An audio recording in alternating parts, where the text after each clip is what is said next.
Bueno, eso es lo que usted está planteando, da mucha tranquilidad para el conjunto de poblaciones que son atendidas por la Unidad Nacional de Protección. Viene la posibilidad del acuerdo de dejación de armas con las FARC, a pesar del limbo en que estamos en este momento y a la espera de qué va a pasar hoy entre el sí y el no, ahí en el Palacio de Nariño. Posiblemente se inicia el diálogo con el Ejército de Liberación Nacional y se aspira, pues, seguramente aspiramos a que se haga con el Ejército Popular de Liberación. Queda lo que usted ha llamado ACRIM, que nosotros lo llamamos neoparamilitarismo, paramilitarismo o estructuras paramilitares mafiosas. Si eso no se desmantela, ¿cuáles son los nuevos retos? ¿Qué no se desmantela? Si no se logra desmantelar las llamadas BACRIM, que nosotros... Lo que pasa es que esos son delincuentes comunes. Paramilitarismo. No, esos son organizaciones descendientes del paramilitarismo en unos casos. Hijos del paramilitarismo. Hijos de, llamémoslo, no son hijos, son aquellos integrantes que en su momento, porque hay de todo, discúlpeme, usted en unas organizaciones no solo encuentra paramilitares, encuentra guerrilleros, ex delincuentes, ex ladrones, ex, ahí están, ese es el grupo de los ex, ¿sí? De puros delincuentes. Gente que no tiene ninguna ideología, que no tiene ningún carácter político, que su única razón de ser es un negocio, llámese minería ilegal, llámese narcotráfico, llámese microtráfico, llámese extorsión, ¿sí? Y esos son grupos totalmente ilegales, que no tienen nada que ver con el Estado y que el Estado tiene que utilizar y seguirá utilizando, como lo viene haciendo, todo su poder para desmantelarlos. Ese tema es sencillamente de seguridad ciudadana. Ahora, ¿cuáles son las ventajas? Si todo el aparato de fuerza pública, llámese policía o ejército, ya no tiene que estar pendiente de actuar en contra de los grupos armados al margen de la ley, como el ELN, como las FARC, sencillamente todo su poder va a estar dirigido, ahí sí, al 100% contra estas bandas criminales. Actualmente tiene que estar pendiente de muchos puntos a la vez. Ahora, sencillamente, todos ellos son criminales que hay que seguir acabando y que hay que desmantelarlos. Y todo el poder del Estado estará dirigido hacia esas bandas. Señor director, muy respetuosamente, lo siento muy optimista frente a un tema tan complejo. Nosotros tenemos que ser optimistas. Eso no es fácil. No quiere decir que es que mañana entonces acabamos con todo eso. Es que el crimen organizado no solo existe en Colombia, existe en todo el mundo.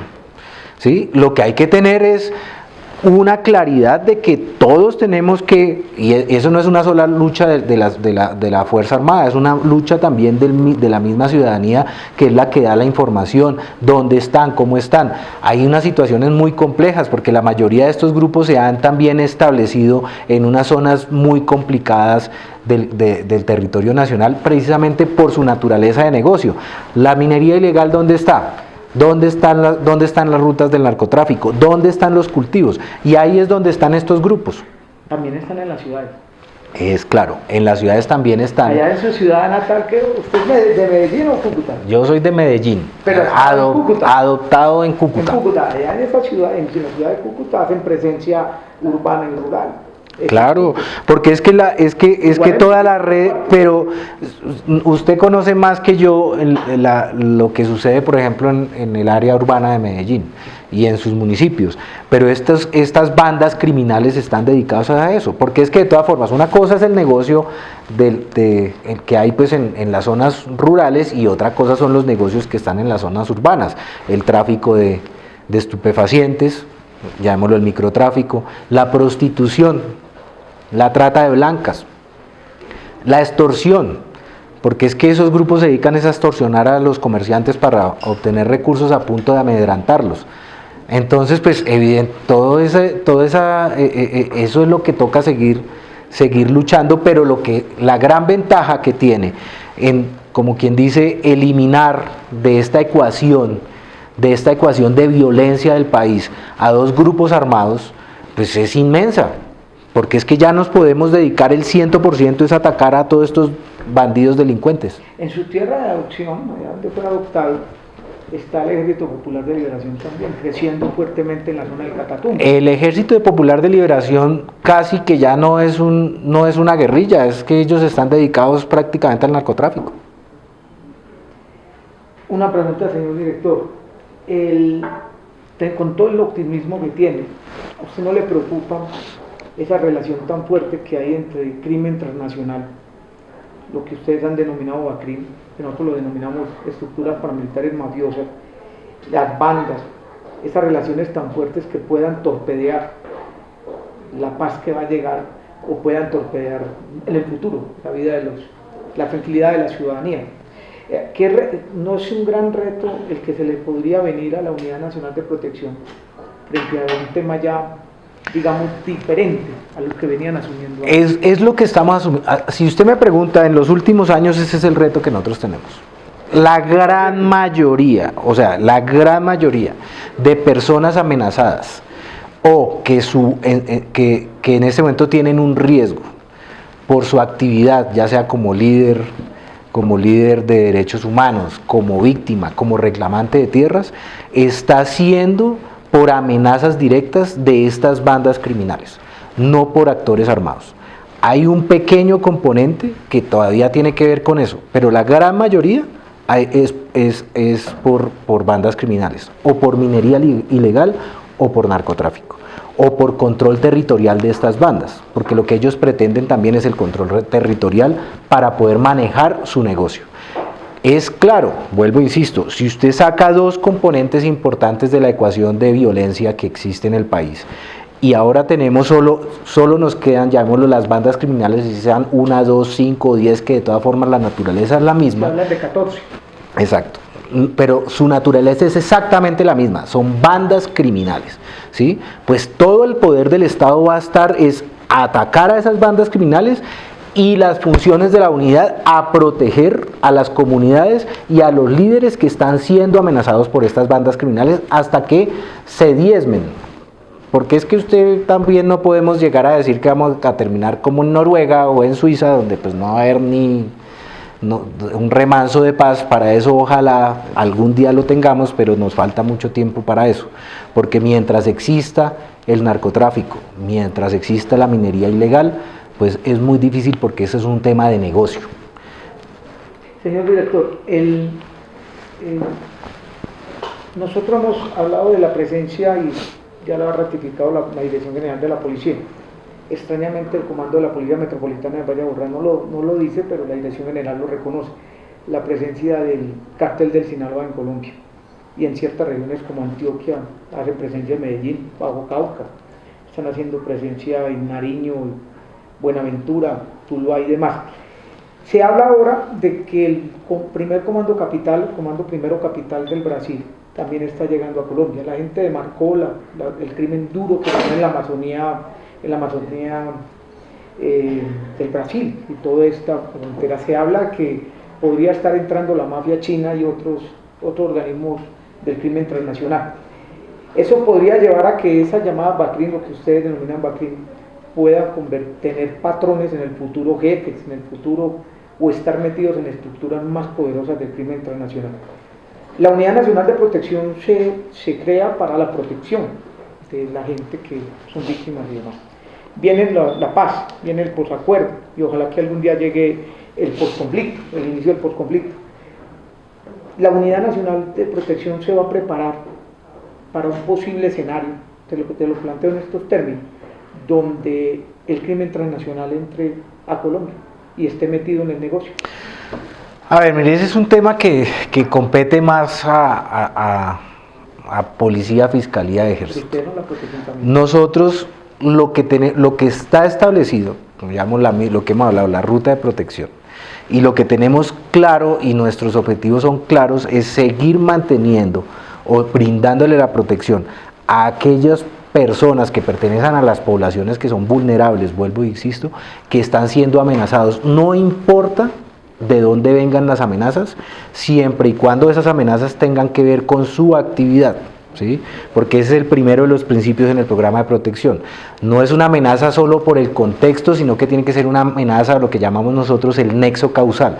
Tiene que ser una amenaza por su actividad como líder, como sindicalista, como periodista, etcétera, etcétera, y que por esa acción que está haciendo, esa acción social que está haciendo, esa acción de defensa de los derechos humanos, que incomoda a una banda criminal, porque ya estamos hablando de otra serie de amenazas, de otro actor. Nosotros hemos tratado de enfocar la entrevista con usted, señor director, que ayude a darle un parte de tranquilidad a las poblaciones que ustedes atienden, de que les haga sentir de que la llegada de las FARC después de la agresión de armas no va a ser el desmantelamiento de la seguridad de las otras poblaciones. Creo que eso está quedando suficientemente claro. 4 recomendaciones que usted le daría a las poblaciones que usted atiende. De seguridad. De seguridad. La primera y la más importante, no dar papaya. Es importante, no dar papaya. Bueno, mire, ante todo, mire, la seguridad, el primer anillo de seguridad se lo da a uno mismo. Uno tiene que ser el que debe estar pendiente de a qué hora sale, cómo sale, con quién se rodea, lo más importante, dónde habla. Hay muchos líderes que son propensos, y uno de todas formas, vuelvo, insisto, no hay que dar papaya, a hacer las denuncias en los sitios en que no son, con las personas que no son, y en el momento en que no se deben hacer. Yo no digo que no se denuncie, yo no digo que no se actúe, Hay que saberlo hacer. pero hay que saberlo hacer. ¿Para qué? Para disminuir el riesgo. Porque es que usted tampoco puede actuar, un líder tampoco puede actuar de una forma al estilo kamikaze, pues a ver pues cómo hacemos pues para defender pues los derechos de la comunidad, pero pues también en contra de su derecho fundamental que es la vida. Entonces hay que saber hacer las cosas. Muchos, digo yo, se causan el riesgo innecesariamente.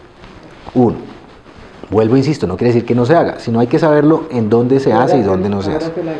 Estoy hablando de los líderes normales, del comunitario, etcétera, etcétera. Porque hay otra serie de líderes que ya son de una denuncia más abierta.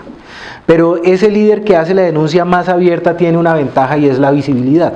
Entonces también el actor armado... El costo político. Sí, se mantiene... O sea, es más cauto en atentar contra esa persona porque sabe que el costo...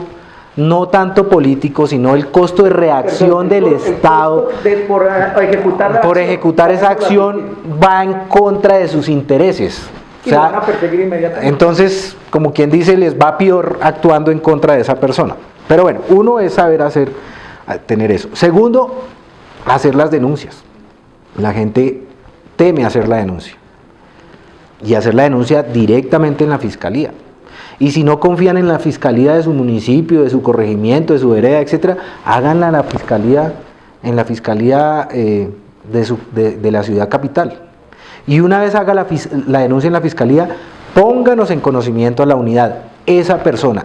Hay un gran problema que nosotros hemos detectado y que hemos recomendado mucho en las diferentes poblaciones. El hecho de usted poner una denuncia siendo un líder, ¿sí?, defensor de derechos humanos, y ya abarquemos ahí a la gran cantidad de gente, de poner una denuncia en la fiscalía, o ir a la defensoría, o ir a la personería a decir estoy siendo amenazado, eso no quiere decir que ya esa entidad a la unidad le va a poner en conocimiento la situación. Es importante es que esa persona haga esas denuncias en esos sitios e inmediatamente haga la solicitud a la unidad para que le miremos, para que realicemos el estudio de riesgo. Llene el formulario, entra a la página de internet, en el café internet de la casa, en la misma defensoría. Mire, yo necesito que usted me ayude a llenar mi formulario de solicitud para presentar a la para presentar a la unidad. Se baja por internet, se llena y se envía por correo electrónico con la fotocopia de la cédula. Ya con eso nosotros activamos la ruta, se le hace el análisis de riesgo y se mira si es necesario un esquema de protección. Pero no se queden esperando a que las demás entidades nos manden a nosotros las solicitudes para nosotros tener que ir a buscarlo, porque seguramente las entidades no nos mandan los datos completos y nos toca salir a buscar al personaje por todos lados, y normalmente, y la gran mayoría de las veces, que no lo encontramos. ¿sí? Entonces, al hacer la solicitud, nosotros hacemos el estudio de riesgo. Y de ahí hacer también caso a las recomendaciones que hacen las diferentes autoridades de autoprotección y ya sean las mismas recomendaciones sea de la policía, de la Unidad Nacional de Protección, etcétera, etcétera. ¿Cuántas solicitudes reciben ustedes al mes? Bueno, eso es muy cíclico. Más o menos. ¿Este año cuántas has recibido? Mire, de enero al 30 de julio vamos alrededor de 22.000. Muchas. Pero porque es que la gente no tiene claro cómo funciona el programa. El programa no funciona por contexto, el programa funciona por amenaza. Entonces, muchos concejales, voy a ser muy específico, muchos concejales en el país, muchos diputados en el país, muchos funcionarios públicos, muchos líderes, dicen es que yo soy líder, concejal, diputado, yo necesito protección y la unidad me la tiene que dar. Entonces cuando llegan acá hacen la solicitud y entonces llega la solicitud, no es que, ¿por qué? Porque yo soy concejal y es que adicionalmente estoy en un municipio que hay muchas bandas criminales y entonces en la vía están atracando mucho, así llegan, están atracando mucho y es que en la esquina de la vereda atracaron y es que, bueno, cualquier cosa, eso es seguridad ciudadana, no tiene nada que ver su riesgo no tiene nada que ver con su actividad, es el riesgo propio de cualquier persona que vive en ese municipio. Y eso es lo que nosotros llamamos riesgo ordinario, es el riesgo propio de vivir ahí. El riesgo extraordinario es, yo soy concejal, diputado, líder, y estoy haciendo unas denuncias importantes, etcétera, etcétera, y me amenazaron. Y esa amenaza es plenamente verificable, es presente, es continua y está denunciada como lo establece la Corte Constitucional en sus autos que son precisamente el sustento jurídico de la protección. Y todos esos requisitos se llenan, en ese momento es cuando se activa el mecanismo de protección.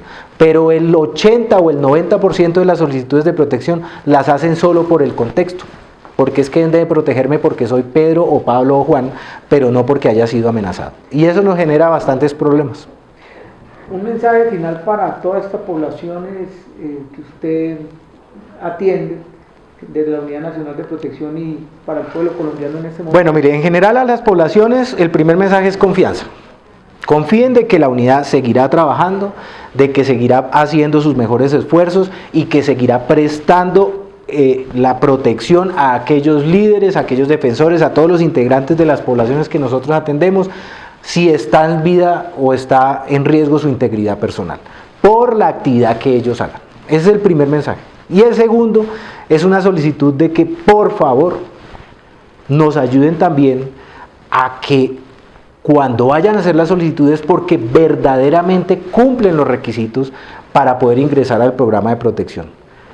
Porque es que lo que están generando es una congestión de solicitudes y de análisis que pues lo que hacen es entorpecer, llamémoslo así, aquellas solicitudes que evidentemente sí tienen una situación de riesgo compleja y complicada y que muchas veces por andar mirando cosas que no merecen, llamémoslo, o que no son beneficiarias o que no deben ser beneficiarias de una protección, nos demoran poder actuar rápidamente con aquel líder que efectivamente sí está siendo amenazado. Dos preguntas finales y muy cortas, que sé que tiene otros compromisos. La primera, ¿llega la paz a Colombia? Pues hombre, todos estamos rezando para que así sea. Y ese es el voto de todos los colombianos. ¿Usted cree en la paz? Yo creo en la paz. Yo creo en las salidas dialogadas. No hay en la historia de la humanidad un conflicto que se haya ganado a punta de bala. La última pregunta, ¿cómo termina el año la Unidad Nacional de Protección? ¿En déficit? ¿Bien? ¿Tranquila? Hombre, eso es como... termina? Mire, en general, pues siempre habrá déficit. Sí. Siempre necesitaremos más recursos. Porque siempre los esquemas quieren viajar más porque las necesidades son muchas, etcétera, etcétera. Pero son situaciones que son manejables, son controlables. Entonces, pues yo creo que pues ya a estas alturas estamos ya más o menos tranquilos. La ñapa. La ñapa. ¿Ha detectado casos de corrupción en la Unidad Nacional? Hombre, mire, corrupción encontramos todos los días. Pero blindada, pretender uno que está blindado contra la corrupción es muy difícil, ¿sí? porque ese gusano entra por todos lados. El asunto es que no hay que dejar es que el gusano se coma toda la manzana, por lo menos que pegue el mordisco y pescarlo para cortarle la cabeza. Pero el primer mordisco sí lo pegan, ese es el tema. Claro. El asunto es hay que pescarlo antes mientras están pescando el mordisco. Todos los días aparecen denuncias. Aquí lo importante es que nosotros tenemos unos protocolos y tenemos unas, ahí sí no rutas, pero sí tenemos unos procedimientos para tratar de detectar cuando se está sucediendo eso. Y lo más importante aquí es que la gente denuncie. Hay una cosa importante y la dice el doctor Diego Fernando Mora, y es primero de que hay tranquilidad, de que hay confianza y que hay una unidad nacional de protección que es profesional. ¿Aló? Es muy importante para ustedes escucharlo. Señor director, muchas gracias por atendernos y gracias por darle sus mensajes al país. No, muchas gracias a ustedes y aquí en lo que podamos servirle con mucho gusto. Muchas gracias a ustedes.